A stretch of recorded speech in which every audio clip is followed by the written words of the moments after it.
pelvic cellular tissue. The broad ligament is, as you know, it is formed by layers of peritoneal sheets. Okay, peritoneal thin membranes, two layer of thin peritoneal membrane, and in between it is the endopelvic fascia running from the lateral side of the uterus to the lateral pelvic wall. So this endopelvic fascia, along with the round ligament and the broad ligament, it constitutes the first level of support of the uterus. Then what is the second level of support? It is the main support of the uterus which prevents the occurrence of prolapse. The second level of support of the uterus, it is the responsible structure for the second level of support are pericervical ring. It is a ring of connective tissue, condensation of connective endopelvic fascia only, which in the form of ligaments. Now they are termed as this same endopelvic fascia which was in the broad ligament. It now condenses in the form of ligament around the cervix, and this is a primary support of the uterus. That is the pericervical ring. It includes anteriorly the pubocervical ligaments, two pubocervical ligaments running from pelvic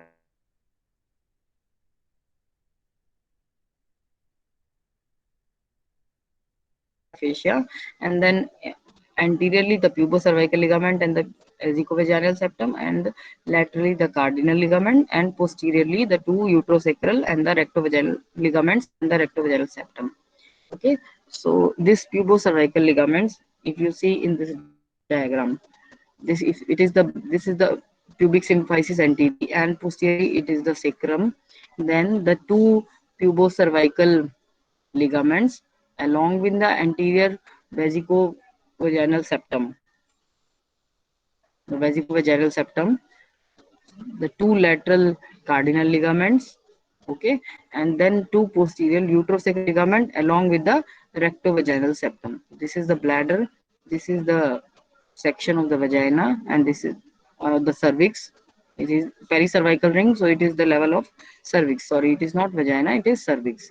Okay, and then posteriorly it is a rectum. So two anterior pubocervical ligaments along with the vesicovaginal fascia, two cardinal or McEnroe ligament, also known as McEnroe ligament, laterally, and two posteriorly, the uterosacral ligaments along with the rectovaginal septum.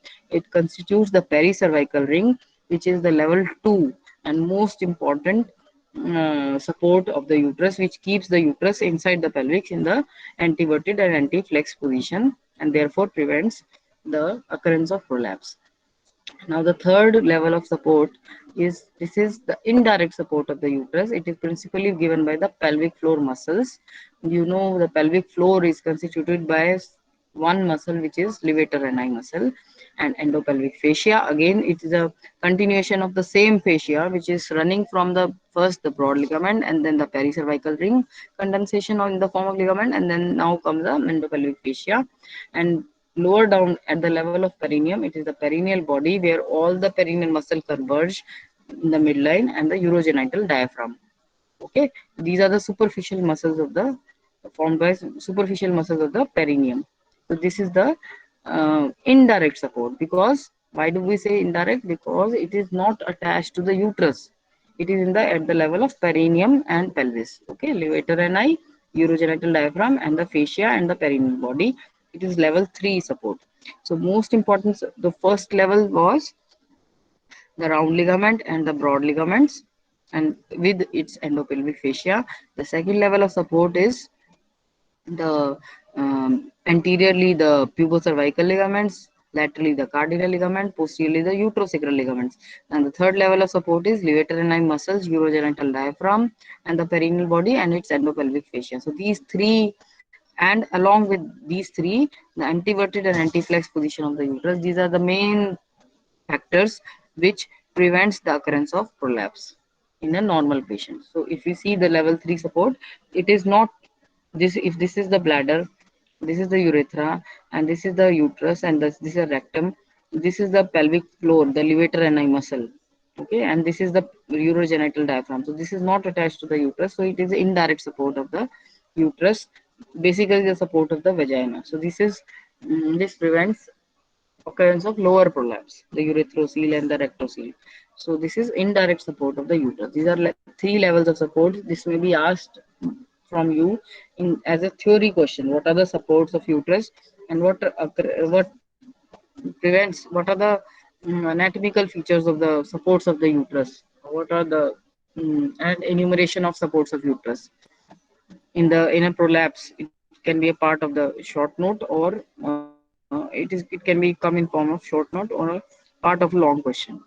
So three levels of support. Okay. Now, if we see in the normal position, the uterus is anteverted and anti-flexed. Okay, the vagina is said to be horizontal. In this diagram, you can see it is slightly tilted, but in a normal female, the vaginal axis is directed posteriorly horizontally, more or less horizontal. If the uterus become retroverted or midline in position, then and the vaginal axis become longitudinal because of the defect in the supports which I mentioned above, then there is more tendency of the uterine prolapse because of the axis. Now it is formed. It is this of because of this axis, the uterus tends to come down, and then it is known as prolapse of the uterus. Now, how do you define genital prolapse? The uterovaginal prolapse or the genital prolapse is the descent of one or more of the genital organ. It may be urethra, bladder, uterus, rectum, or pouch of Douglas, or rectouterine pouch through the fasciomuscular pelvic floor below their normal level. And the normal level we have defined is the external os lies at the level of ischial spines. Okay, if any of these things, the basically uterine prolapse, uterovaginal prolapse, UV prolapse is a form of herniation. And herniation, as you have read in the surgery also, the herniation is because of defect in some connective tissue or muscle. The internal organ which should be inside the abdomen, they come out of the defect. Okay, so prolapse is another kind of intravaginal prolapse, is also a kind of herniation. This is a herniation of the genital organs. So genital prolapse is descent of one or more of the genital organs through the fasciomuscular pelvic floor below their normal level. Okay, so it is defined as, it could be genital organ can be urethra, bladder, uterus, rectum, or pouch of Douglas, or rectouterine pouch. Now, vaginal prolapse can occur without this UV prolapse can occur without uterine prolapse, but the uterus cannot descend without carrying the vagina with it. What does this statement means? That you can have isolated cystocele, or you can have isolated rectocele, or the patient can have urethrocoele or cystocele, but it might be possible the uterus is at the level of its normal position, that is above the level of ischial spines. Okay, this can happen, but it is never possible that there is uterine descent and there is no associated vaginal prolapse. Okay, this is not possible. The uterus, when it descends down, it will always take the vagina along with it, carrying along with it. Okay, so uterine, if uterine descent is there, there must be some, most of the time there is a vagina, there is associated cystocele or rectocele or enterocele is always associated. Okay, so why? Because if there is defect in only level 3 support system of the uterus, there may be only presence of cystocele and urethrocoele. The uterus may not be descending. Okay, so vaginal prolapse can occur without uterine prolapse, but uterus cannot descend without carrying vagina with it. Okay, sorry. Now, different types of prolapse. First is the anterior vaginal wall prolapse. Okay, why this happens? The anterior vaginal prolapse constitute the cystocele and the urethrocoele. Why this happens? Because of the weakness in the supports of the bladder neck and uretrovaginal junction or the proximal urethra. And why does it happen? It happens because of the weakness of the pubocervical fascia and the pubourethral ligaments, the anterior support of the uterus, the pubocervical fascia and the pubourethral ligaments. Now we see in this picture, this is a picture showing the cystocele. The uterus is at its normal level, but there is the bladder is descending down inside the vagina. Okay, this is known as cystocele. Here, the bladder as well as uterus, they are in normal position, but the urethra, it is descending down in the anterior vagina, vaginal wall here. You can see it.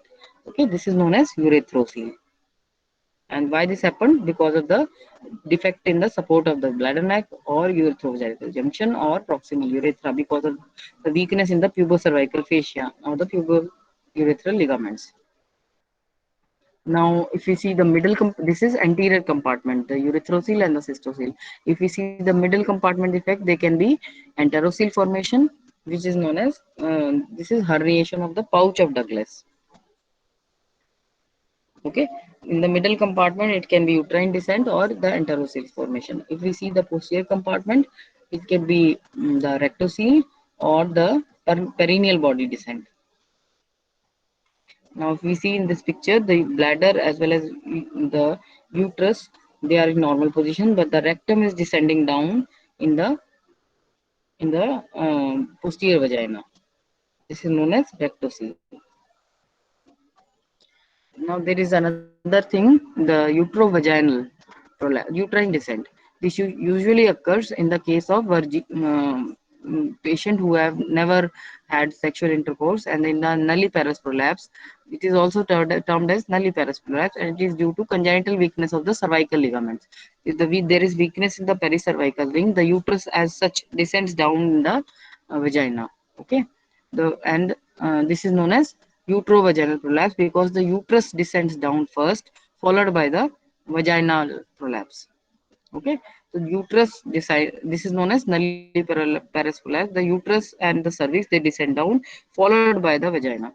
Then it could be reverse, that is known as vagino-uterine prolapse. The vagina descends first, followed by the uterus. This usually occurs in case of prolapse resulting from obstetric trauma, which is because of multiple patient had multiple history of multiple deliveries. She is multi-para. Generally, the scenario which is seen in OPDs are patient are old age, and then it is commonly vagino-uterine prolapse, which is generally seen in the OPD. If the patient is young, she has never given birth, or she is not of old age, it is generally the uterovaginal prolapse. That is, the uterus descends first, followed by vagina, and that is also termed as nulliparous prolapse. It is nulliparous, but it is not necessary that patient has never given birth in such a case. Okay, if she may be parous woman also, but if the uterus descends, only the uterine descent is there, and which is followed by vaginal descent, then it is also termed as nulliparous prolapse. Okay, it is a misnomer actually, nulliparous. It may be present in vaginal female who have never had children, or it can be in multiparous patient also. Now, how do we classify the extent of prolapse? That what is the degree of uterine descent? It could be first degree prolapse, second degree prolapse, third degree prolapse, or prositentia. You must have seen in our diagnosis, this is third degree UV prolapse. What do you mean by that? First degree uterine prolapse is said to have occurred when the cervix descends below its normal level on straining. That is, below its normal level means below ischial spine, but it does not protrude out from the vulva. It is not seen to be outside the hymen of the patient, and the external os still remains inside the vagina. Then it is known as first degree prolapse. Second degree is when the external loss of the cervix, it protrudes outside the vaginal introitus, but the uterine body still remains inside the vagina. Okay, and the cervix is up to the level of hymen of the vaginal introitus. And third degree is when the uterine cervix and the body descends to loud, when the cervix is outside the introitus, it is third degree. And prositentia when whole of the uterus along with the cervix, it comes out. So first degree is when the cervix is at the level of below the level of ischial spine till the level of introitus. Second degree is when the cervix is at the level of introitus. Third degree is when the cervix is seen outside the introitus, but the uterus may or may not be outside of the introitus. Prositentia is when the whole of the uterus along with the cervix, it is outside. Then it is known as uh, prositentia. So if in this diagram, if you can see, this is the normal position. If we see, this is the normal position of the uterus with the cervix. The cervix is above the level of ischial spine. If the cervix is still inside the introitus and but below the level of ischial spine, then it is termed as first degree. If the cervix is at the level of introitus, okay, then it is known as second degree. And third degree is when the cervix is outside the introitus. This second degree is missing in this diagram, but in the third degree, the cervix is outside the introitus, and the uterine body is still inside the vagina, but the cervix is seen outside the introitus. Then it is known as third degree. And but when whole of the uterus along with the cervix is outside, then it is known as prosidentia. You should be clear about this: first degree, second degree, third degree, and prosidentia, because it is a commonly asked question. If it is below the level of ischial spine, above the introitus, first degree; up to the level of introitus, second degree; outside the introitus, third degree; and prosidentia is when whole of the uterus along with the cervix is outside the introitus, then it is third degree. It is prosidentia, sorry. It is prosidentia. Again, this is first degree prolapse because the cervix is inside the introitus. This is second degree prolapse because the cervix is at the level of introitus. Third degree when the cervix is outside the introitus. And if the whole of the body of the uterus and the cervix it is outside the introitus, then it is termed as procedentia. There is another term which is used in cases of prolapse, that is known as vault prolapse. What do you mean by vault prolapse? That it is known as descent of the vaginal vault, where the top of the vagina it descends down after hysterectomy. The uterus is not there and the cervix is not there. Only the vaginal vault was there, which has descended down. This is termed as vault prolapse. If you see in the picture after hysterectomy, this will be the position of the vaginal vault. Okay, if it descends down, even if it is not coming out of the introitus, it is descending down from the in the vagina, then it is known as vaginal vault prolapse. This was a simpler classification of the prolapse: the first degree, second degree, third degree, and the procedentia. There is another system which is of classification, which is known as POPQ system, pelvic organ prolapse quantification system. Quantification means now here um, we can quantify what is the degree of prolapse. The degree of prolapse can be quantified in the terms of centimeters. Okay, in the previous system, first degree, second, it was individual variation. Some people will say in the first degree prolapse is there or not. We cannot quantify how much descent is there. We cannot quantify in that system how much descent of the cervix is there inside the vagina, or it is out, how much cervix is outside the vagina. If it is third degree, it is outside, we know, but how much outside, that was not quantified in that system. That was the disadvantage of first degree, second degree, and third degree and procedentia. But in this system, there is quantification of prolapse, that the cervix is 3 centimeter outside the vagina, or the cystocele is how much cystocele. There is quantification system. This is quantification system, and this thing is generally used in case of when in research purposes. Okay, so it was given in 1996 by Indian Continent Society, International Continent Society, and this system describes the location and severity of prolapse using segments of the vaginal wall and external genitalia, rather than terms cystocele, rectocele, and enterocele. Okay, the severity of prolapse is described in quantified and described using segments of vaginal wall, whether it is anterior, posterior, or middle compartment, and we have to quantify rather than using that. These terms are not used in this system. Okay, now after we have classified the prolapse and seeing the defining the prolapse and supports of the uterus, let's come to the etiology of prolapse. What happens, why this uterus and the vaginal vault and the vagina it prolapses? What is the cause of prolapse? Now Etiology of prolapse. The primary cause of prolapse is weakness of the supporting structure of the uterus and the vagina. Remember the supporting levels of support. Level 1, I had told you, the round ligament and the broad ligament. Level 2 is the pericervical ring, the six ligaments of the supports of the cervix. And number 3 is the uh, endopelvic fascia along with the levator ani and the perineal, the the perineal pouches. Okay, these are three support. If there is weakness in these structures of the structures of the uterus and the vagina, this is as a result of trauma of the childbirth. This causes weakness of the pelvic fascia and results in prolapse. Now, what are the precipitating factors which leads to exaggeration of prolapse? These are increase intra-abdominal pressure because of anything. Increased abdominal pressure could be due to chronic constipation or chronic cough, or it can be due to any intra-abdominal tumor, ovarian tumor, or some big fibroids. Okay, so anything which leads to increased intra-abdominal pressure, or there is increased weight of uterus because of fibroid, this will lead to increased chances of having prolapse, or the retraction of the uterus by vaginal prolapse or by large cervical polyp.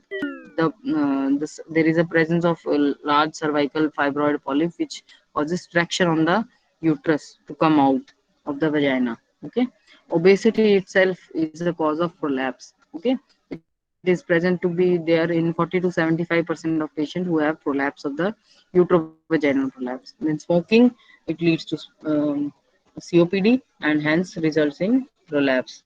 Pulmonary diseases which leads to chronic coughing and increase intra-abdominal pressure. Again, this is related to increase intra-abdominal pressure. Any condition like chronic straining which increases intra-abdominal pressure, or frequent heavy weight lifting, like patient who are field worker, like in our state Haryana, the females, they do field work, hard work in the fields, and they have to carry loads on their heads. Then the prolapse is very common in our OPD. Okay, now these were the precipitating factors: birth trauma and these things, increase intra-abdominal pressure, basically any traction and increase abdominal pressure. Okay, so this, if these things are there in addition to when patient has menopause, after menopause there is loss of estrogen support to the endopelvic tissue, then the menopause condition itself leads to condition of prolapse. Okay, occurrence of prolapse in the old age. Now, how will the patient present? What are the symptoms of prolapse? It's an normal tissue which has come outside. There must be some symptoms that patient will be coming.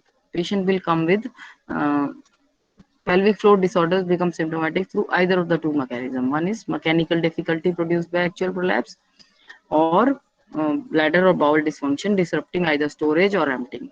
What are the mechanical difficulty which are produced? Patient will have difficulty in passing of the urine. Okay, or passing the stool. Okay, and before actual prolapse, patient, how did the patient present? Patient feels a sensation of weakness in the perineum. She will say that particularly towards the end of the day, she will say that doctor साहब सब कुछ बाहर निकल के आ रहा है. Okay, commonly patient will come with this complaint that I can feel that something is coming out of my vagina. Later the patient notices a mass which appears on staining, actually which is the vaginal prolapse of the cervix, and disappears when she lies down. Okay, or patient can have urinary symptoms which are common and troublesome even with slight prolapse. So slight cystocele is there, slight urethrocoele is there, and patient will complain with urinary symptoms, which why does this occur? Because of the stasis of urine which is prolapsing into that part of the urinary bladder which is dependent and is prolapsing into the vagina. It does not get empty after the patient passes urine. So because of the stagnation of the urine in that prolapsed part, cystocele or part, the patient will have UTIs, recurrent UTIs, and she will complain of urgency, frequency, or if there is a problem with the angle of the urethra and the bladder, She may complain of stress urinary incontinence, or she may be unable to micturate completely, incomplete emptying of the bladder, unless the anterior vaginal wall is pushed upwards by the patient finger. Patient may have to use her finger for repositing the prolapse part, and therefore complete emptying occurs only after the patient does it by herself by digital pressure.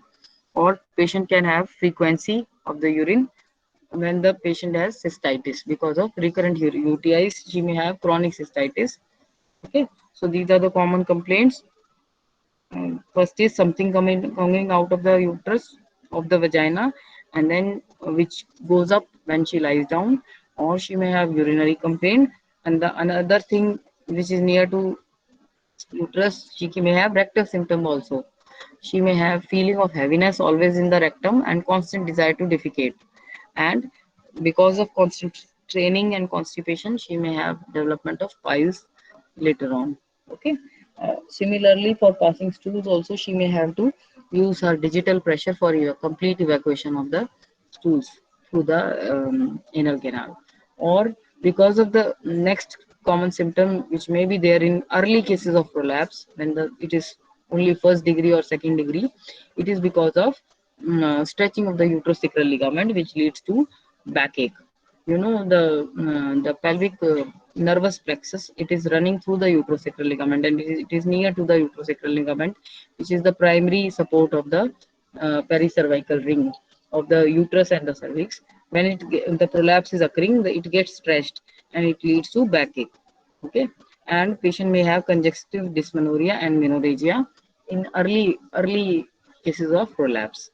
Okay, because of the change with the vascularity of the uterine vessels, they run through the cardinal ligament and then reach the uterus.